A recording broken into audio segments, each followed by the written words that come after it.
Hello guys, नमस्कार, सत श्री अकाल, आदाब। आपका दोस्त मोहित आपके सामने आ चुका है।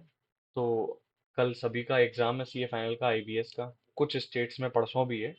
हाँ, दोनों पेपर वैसे मैं बता दूं अलग आएंगे, लेकिन कल के एग्जाम के लिए जो हम प्रिपेयर कर रहे हैं, तो उसी के रिगार्डिंग मैं आज अपनी स्ट्रेटेजी आप सभी के साथ शेयर करने वाला हूँ। अगर आपके लिए हेल्पफुल हो तो प्लीज़ आप भी इस चीज़ को फॉलो कर सकते हैं। तो मैं अपनी स्ट्रेटेजी में आपको जैसा दिख रहा होगा, मटेरियल्स वगैरह क्या रेफर करने वाला हूँ, तो जैसे मैं मटेरियल बता रहा हूँ।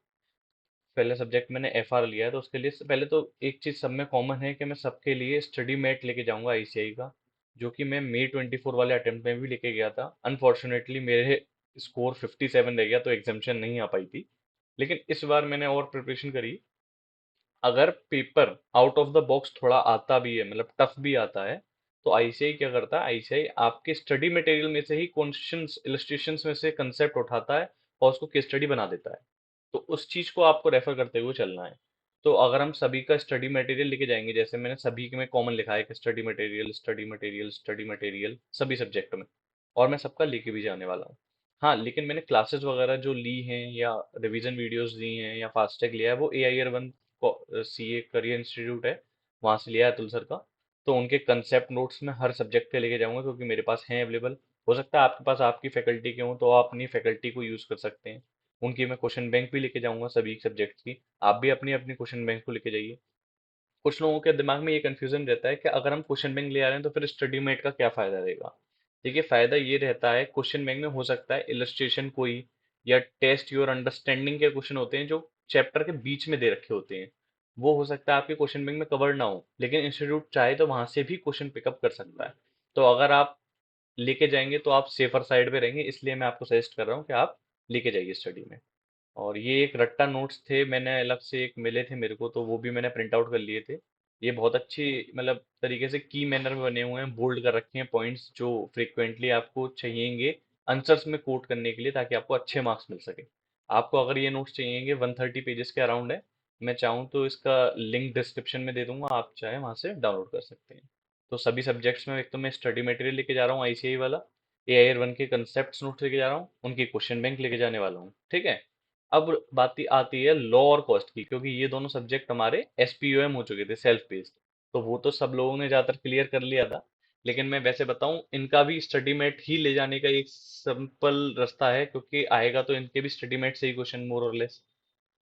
पिछली बार मई 24 में भी कॉस्ट का एक न्यूमेरिकल आया था, जो कि स्टडी मेट के इलस्ट्रेशन से फ्रेम हुआ था। तो अगर आपके पास स्टडी मेट होगा तो बहुत आराम से आप उस चीज को कवर कर सकते हैं। एक मेरे पास लॉ के 50 पेजेस के क्रक्स नोट हैं बाय CA सुरेंद्र मित्तल। उसका भी इंडेक्सेशन के साथ पूरे बने हुए हैं।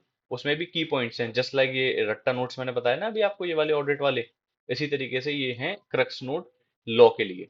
तो उसकी भी मैं PDF का डिस्क्रिप्शन लिंक दे दूंगा, तो वहां से आप डाउनलोड कर सकते हैं।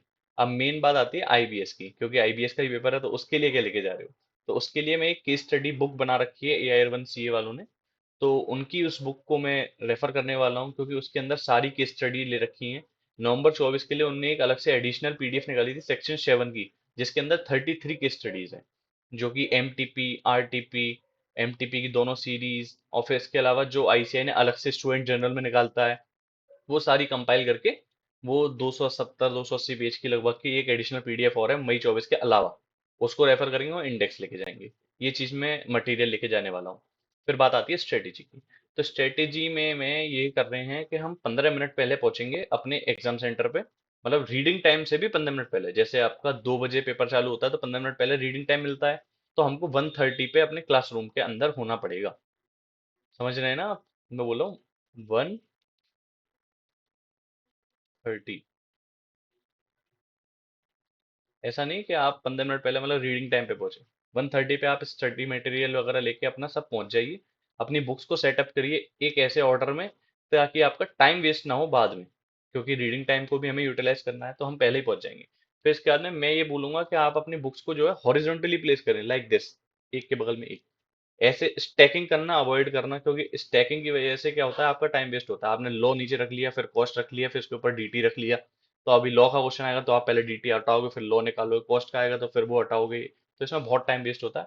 अवॉइड करो इस चीज को, और हॉरिजॉन्टली लगाओ। भले ही आपको जमीन पे रखनी पड़े, जमीन पे रख दो, लेकिन हॉरिजॉन्टली रखो बुक्स को, ताकि क्या है, डीटी का क्वेश्चन आया, फटाक से बुक उठा ली, निकाल लिया। इस तरीके से अगर करोगे तो बहुत अच्छे से हो जाएगा। 15 मिनट में अपना बुक्स का प्लेसमेंट करने के बाद आराम से शांति से बैठ जाओ, काम कंपोज। फिर इसके बाद में जब आपका रीडिंग टाइम मिले फिर उसको यूटिलाइज करेंगे। तो अब 15 मिनट का जो रीडिंग टाइम मिलेगा उसको कैसे यूटिलाइज करना है। तो क्या है, सबसे पहले आपके 15 मिनट में आपको क्वेश्चन पेपर मिल चुका होगा। तो आपको ना केस स्टडी पढ़नी है ना एमसीक्यूज पढ़नी है।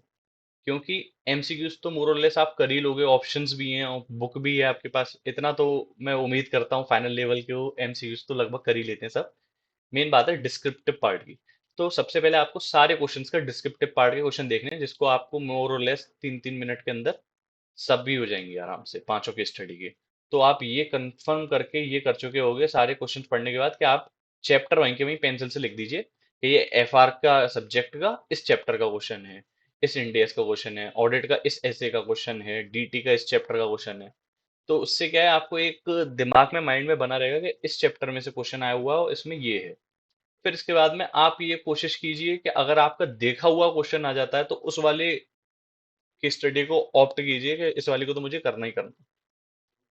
आप चाहें तो इंडेक्स इंडेक्स जो बना हुआ है ना, AIR 1 CA जो मैं बुक बता रहा हूँ ना आईबीएस वाली, उसका इंडेक्स से आप क्वेश्चंस को भी मैच कर सकते हो। क्योंकि उसमें अल्फाबेटिकली दे रखा है इंडेक्स। तो आप उसमें से क्वेश्चंस को मैच कर लीजिए। जैसे डीटी का कोई क्वेश्चन है, उसमें लिखा हुआ है नीचे कि डीटी डबल ए के प्रोविजंस। तो आप इंडेक्स में आओ, डीटी का पार्ट खोलो, डीटी में देखो डीटी डबल ए से रिलेटेड कोई क्वेश्चन है क्या। डीटी डबल ए से उठा के वहां से हाँ कंफर्म कर लीजिए। तो इससे भी आपका काम आराम से हो सकता है। फिर इसके बाद में मैं ये कहूंगा, अवॉइड करो ऐसे क्वेश्चंस को और ऐसे सब्जेक्ट को जिसके ऊपर आप कॉन्फिडेंट ना हो। जैसे कि कॉस्ट और लॉ है, मोर और लेस सबके लिए यही होगा, लेकिन कॉस्ट और लॉ के लिए लोग थोड़े कम कॉन्फिडेंट रहते हैं, क्योंकि उनको छोड़े हुए भी अब टाइम हो चुका है, क्योंकि वो सेल्फ पेस्ड हो गए। तो उसकी पढ़ाई हमने ज्यादा अच्छे से नहीं करी हुई है। तो उनको अवॉइड करो। जैसे मान के चलो किसी क्वेश्चन में कॉस्ट के 2 क्वेश्चन पूछ लिए गए, तो कोशिश करो अगर न्यूमेरिकल है और वो मिल रहा है तो ठीक है। अगर नहीं मिल रहा है तो उसको अवॉइड कर दो, दूसरी की स्टडी ले लो। ठीक है। और प्रायोरिटाइज कीजिए अपना फर्स्ट क्वेश्चन जो अटेम्प्ट करने वाले हो, वो बेस्ट होना चाहिए। वो या तो पूरा पूरा आपको क्वेश्चन कहीं से मिल जाए तो ऐसे, या फिर अगर आपको आता है तो उसी को फर्स्ट अटेम्प्ट कीजिए। First impression is the last impression. पहला जो क्वेश्चन होना चाहिए कॉपी में वो आपका बेस्ट होना चाहिए। Try to attempt numerical questions. अच्छा, इसमें क्या था, हमें न्यूमेरिकल क्वेश्चन अटेम्प्ट करने के लिए मैं इसलिए वो बोल रहा हूँ क्योंकि न्यूमेरिकल क्वेश्चन में क्या रहता है, मैटर थोड़ा कम होता है। थ्योरी में जो है मैटर ज्यादा होगा लिखने के लिए, आपके हाथ भी थक जाएंगे, आपका टाइम भी ज्यादा वेस्ट होगा। न्यूमेरिकल में कम होगा। भले हो सकता है आईसीआई के ही स्टडी मेट से क्वेश्चन आया हो, बस फिगर्स चेंज हो सकती हैं। इस चीज का बहुत ध्यान रखना विद डिफरेंट फिगर्स। क्योंकि ऐसा ना हो कि आप वही फिगर्स सेम की सेम, ऐसा नहीं होगा, क्योंकि फिगर आपको चेंज करनी पड़ेंगी। उसके अकॉर्डिंगली आपको क्वेश्चंस करने पड़ेंगे अटेम्प्ट। तो उसमें क्या है, आपका टाइम बहुत कम वेस्ट होता है अगर आपके पास न्यूमेरिकल होगा। और श्योर शॉर्ट मार्क्स होते हैं। थ्योरी में एक बार को काटने के चांसेस हैं कि उसको समझ में नहीं आया। न्यूमेरिकल में क्या होता है, फिगर्स के नंबर के मार्क्स होते हैं। तो इसलिए मैं कोशिश करता हूँ कि आप न्यूमेरिकल अटेम्प्ट ज्यादा करें। फिर उसके बाद में आप थ्योरी भी अटेम्प्ट कर सकते हो अगर वो डायरेक्टली आस्क्ड क्वेश्चन है। जैसे कि कोई प्रोविजन उसने पूछ लिया कि इस केस में क्या प्रोविजन लगता है, किसी भी सब्जेक्ट का ABC। तो उसी को अगर आपने क्वेश्चन में बोला है कि एडवाइस कीजिए या डिस्कस कीजिए या फिर गाइड कीजिए, तो मेरे हिसाब से उस वाले क्वेश्चन को थोड़ा अवॉइड करने की कोशिश करो। क्योंकि उसमें क्या है, आपको अपने भी डिसीजन लगाना पड़ेगा। तो हो सकता है उसमें आप थोड़ा ऊपर नीचे हो जाओ तो आपको नंबर अच्छे ना मिले।